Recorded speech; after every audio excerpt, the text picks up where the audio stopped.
Donc c'est parti, Atlantico. Sylvie Brunel. Après s'être désindustrialisée, la France semble bien partie pour se désagriculturiser. Putain, quelle horreur. Ça rend fou. Moi je suis vraiment fils de paysan, mais on a tous des parents, des grands-parents qui ont été agriculteurs, presque tous.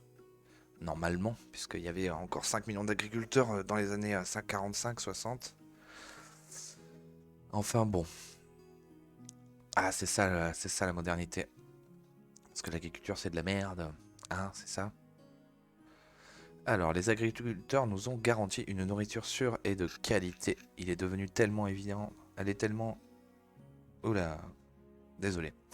Alors, les agriculteurs nous ont garanti une nourriture sûre et de qualité, qui est devenue tellement évidente à nos yeux que nous ne cessons de mettre des entraves à leur métier, à leur imposer des normes, des interdictions, des contrôles qui les découragent. L'agriculture disparaît.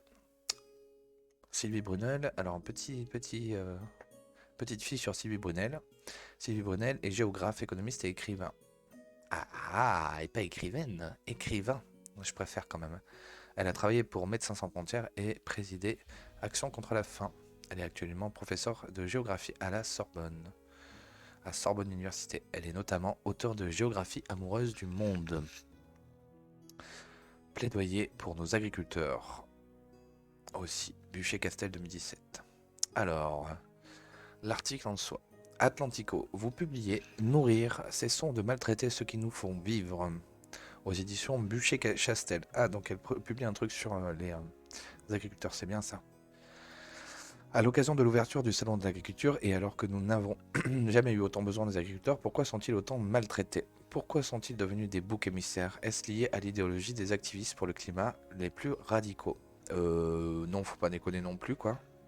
Il y a beaucoup ça, il y a eu beaucoup de normes, mais principalement c'est l'ouverture à la concurrence depuis les années 80, ensuite Maastricht, et la PAC, et le fait que il y a eu un problème sur les centrales.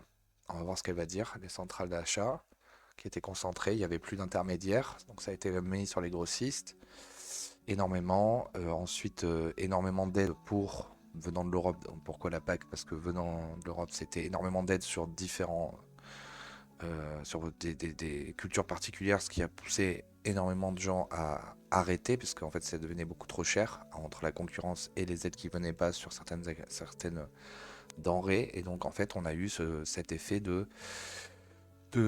grandes exploitations qui se sont mis en place partout, alors qu'avant on avait plein de petites exploitations. Par exemple, moi, mon père, c'était une exploitation de 15 hectares, et donc en fait après ça a été complètement insuffisant, parce qu'il faut 100, 200 hectares, voire plus, pour pouvoir survivre, et pour avoir plein d'aides, et pour faire certaines cultures, notamment par exemple quand vous regardez les céréales ou la betterave. Voilà, il y a des cultures particulières qui ont été aidées par la PAC.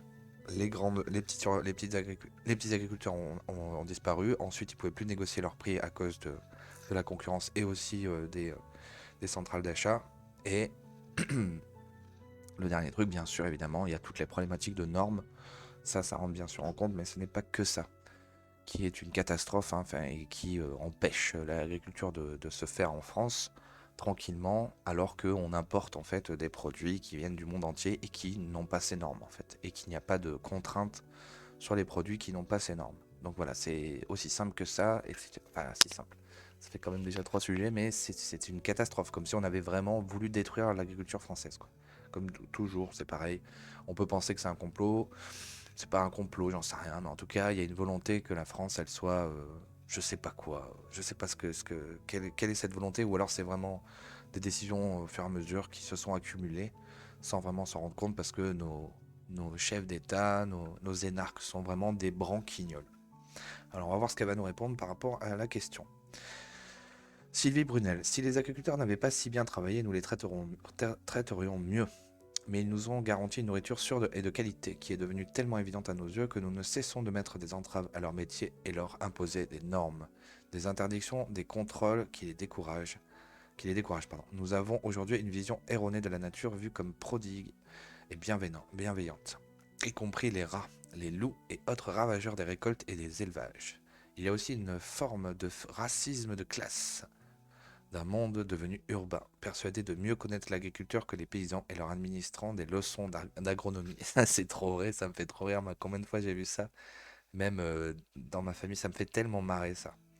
En les renvoyant au passé, à une précarité, à une pénibilité dont ils ne voudraient jamais pour eux-mêmes.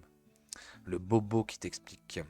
Alors qu'il s'agit d'une des professions les plus avancées au monde, avec des outils d'aide à la décision hyper pointus pour réussir à répondre à nos attentes contradictoires.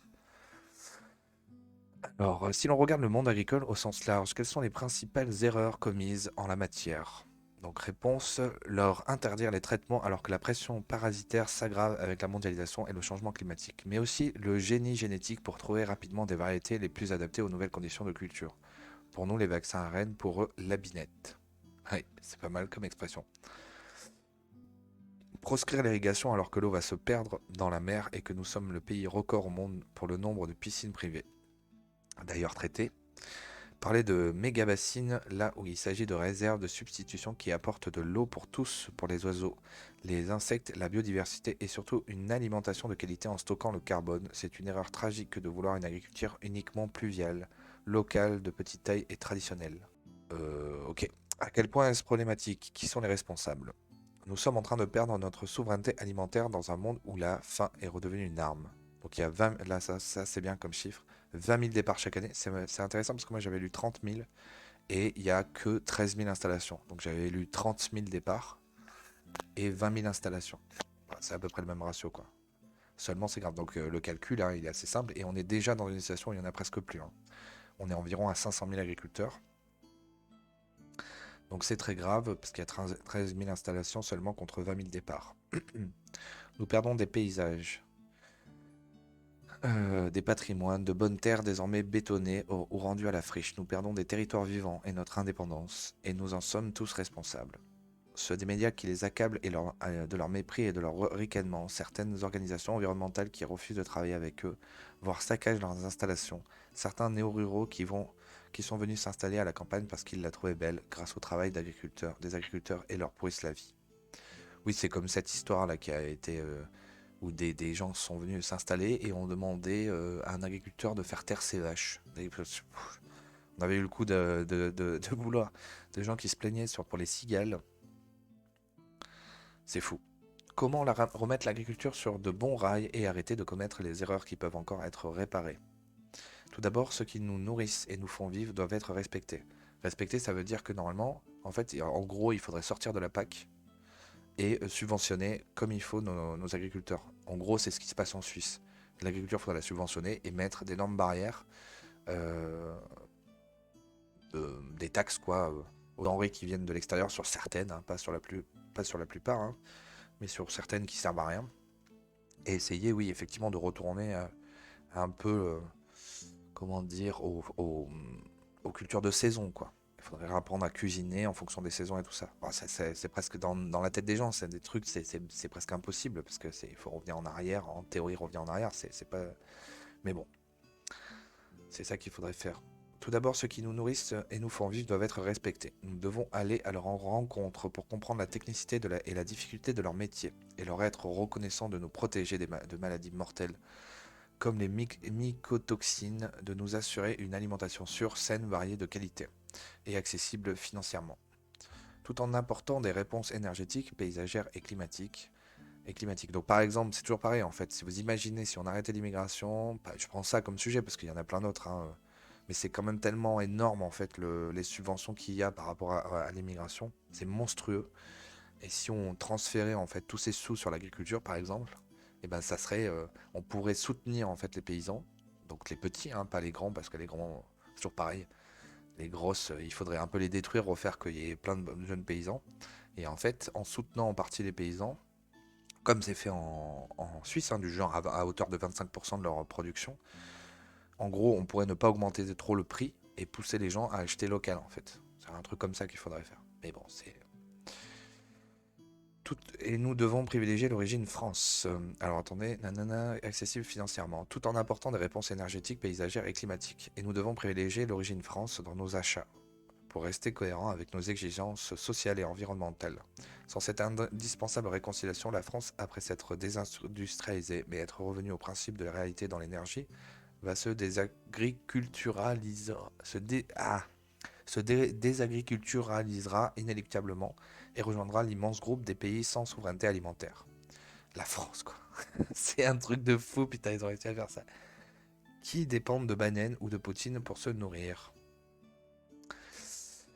La France a encore la chance de faire partie du tout petit groupe de pays exportateurs de céréales, mais aussi de semences et de pommes de terre, où elle occupe la première place mondiale. Et, et en avant, on avait les salades, on avait les pommes, on avait des tas de fruits, des tas de trucs où on était dans les premiers, on était même premiers parfois, et on a tout perdu. C'est incroyable. Sans évidemment parler des produits laitiers, des vins à spiritueux de notre gastronomie d'exception. Ce serait une faute grave de perdre cette puissance. Toutes les agricultures sont complémentaires et nécessaires, mais surtout il faut rendre à nouveau ce métier attractif.